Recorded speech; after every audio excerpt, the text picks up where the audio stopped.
दीदी दवाई खा लो। अरे अम्मा काहे हर वक्त हमरे पीछे पड़ी रहती हो, दवाई ले लो दवाई ले लो। अरे ले लेंगे ना दवाई। देखो कोई आया दरवाजे। अरे कौन सी महारानी का आत्मा घुस गया है तुम्हारे अंदर है? कि तुम दरवाजा खोलने के लिए भी नौकरों का मुंह ताकती हो है? ये पकड़ो पकड़ो। अरे थोड़ी कसरतें हो जाती है।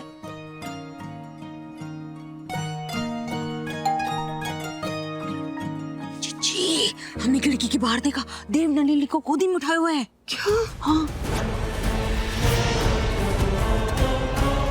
अरे उन्हें रोकना होगा, चल चल। क्या हो गया? क्यों बात समझ में आ रही? देव ने नलिनी को गोद में उठाया हुआ है। बाद में सोचेंगे अगर दीदी ने उन दोनों को ऐसे देख लिया ना, बवाल खड़ा कर देंगे फिर से। कुछ तो करना पड़ेगा। जी रुको रुको रुको। अरे अरे मोरी मैया।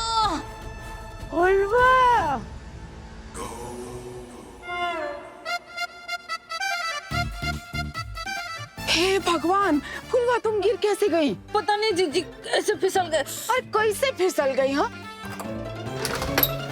देव, ये क्या हुआ है? एकदम बेहोश हो गई। हे भगवान, छुपो, इधर हटो। अरे जाओ तो।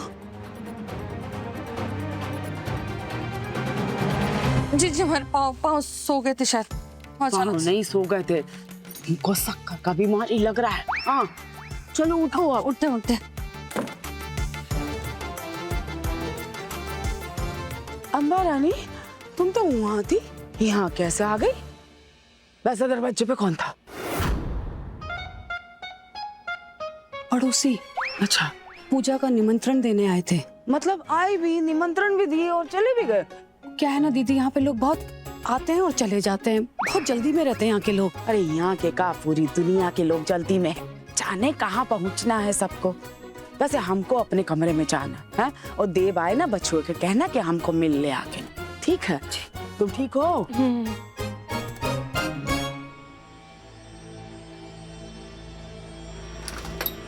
देव, अच्छा चलते। माँ, डॉक्टर को फोन किया? अच्छी बात। चलो रूम में लेके चलो इसे। चलो चलो चलो। आई बोलो मैया। माँ अचानक बेहोश हो गई। बेहोश हो गई? अचानक बेहोश हो गई मतलब? देव बताओ क्या हुआ है? सासू माँ, सब यहाँ पे कैसे, क्या हो गया? पता नहीं कैसे बेहोश हो गई नलिनी।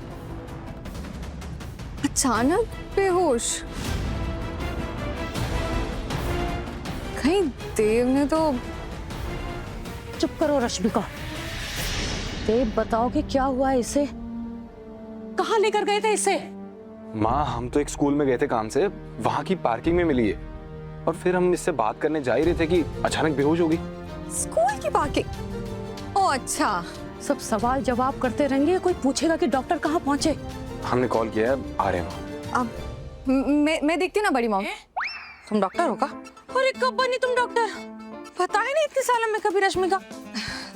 वो मैंने ना एक्चुअली एक रील में देखा था कि कैसे आप नर्व्स चेक करके पता कर सकते हो कि कोई बेहोश क्यों हुआ है।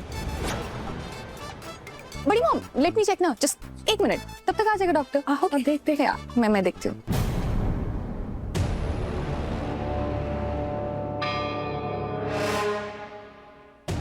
मैं एक बार सांसें भी चेक कर लेती हूँ।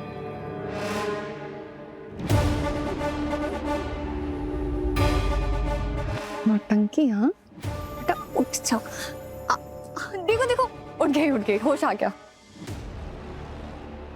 सचमुच डॉक्टर है ये बबरी हमारी, पता ही नहीं था। अरे तुम्हारे कारण ठीक हो गई? बेहोश भी तो मेरे कारण हुई थी। क्या क्या कहा तुमने? अरे मेरा मतलब है कि मैं भी सेम कारण से बेहोश हुई थी। यू नो, स्ट्रेस हो गया बेचारी को।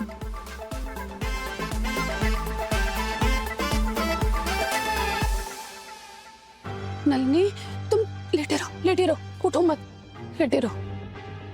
ठीक हो ना?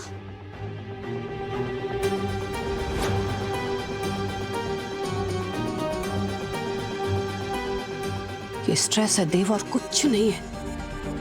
बड़ी दीदी जो इस घर में कर रही है, उससे अगर नलिनी को कुछ हो गया तो हम उसके पिता को क्या जवाब देंगे? और हम कभी खुद को माफ कर पाएंगे? नहीं। हमने तो तुमसे सवाल करने ही बंद कर दिए। हमने तुमसे ये तक नहीं पूछा कि तुम उस पार्वती को लेकर इतने दिन तक गए कहाँ थे।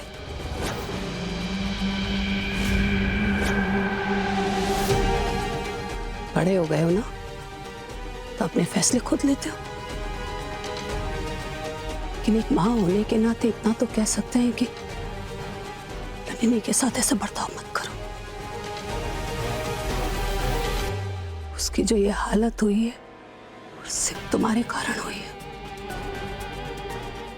पार्वती के आगे तुम्हें कोई नहीं दिखाई दे रहा है, लेकिन नलिनी वो तुम्हारी दोस्त है।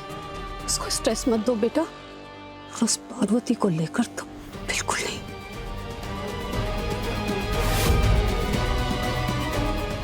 रश्मिका, तुम बैठो बेटा। हाँ, ख्याल रखना उसका।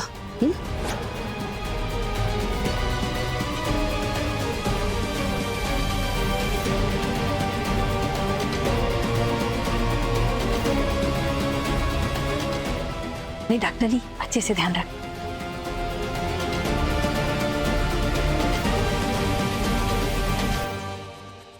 पार्वती के आगे तुम्हें कोई नहीं दिखाई दे रहा है, लेकिन नलिनी वो तुम्हारी दोस्त है। उसको स्ट्रेस मत दो बेटा। और उस पार्वती को लेकर तो बिल्कुल नहीं।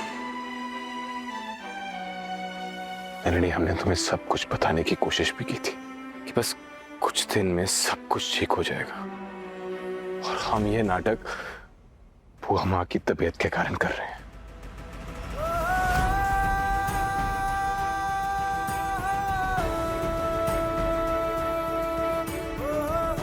बस एक बार पारो का एग्जाम क्लियर हो जाए, फिर सब कुछ ठीक हो जाएगा।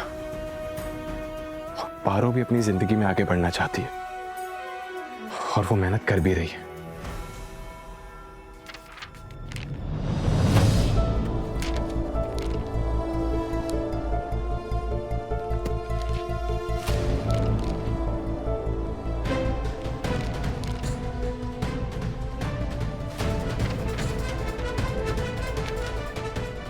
देव बाबू ने जो टेस्ट पेपर दिया था वो कहाँ गया?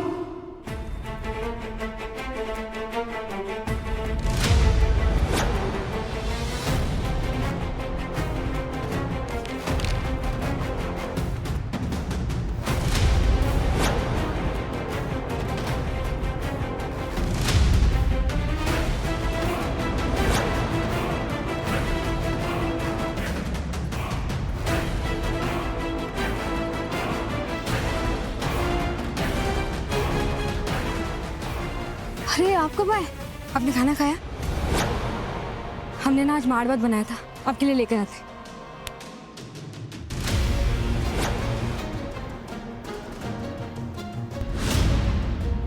मजाक समझ रखा है तुमने अपनी पढ़ाई को?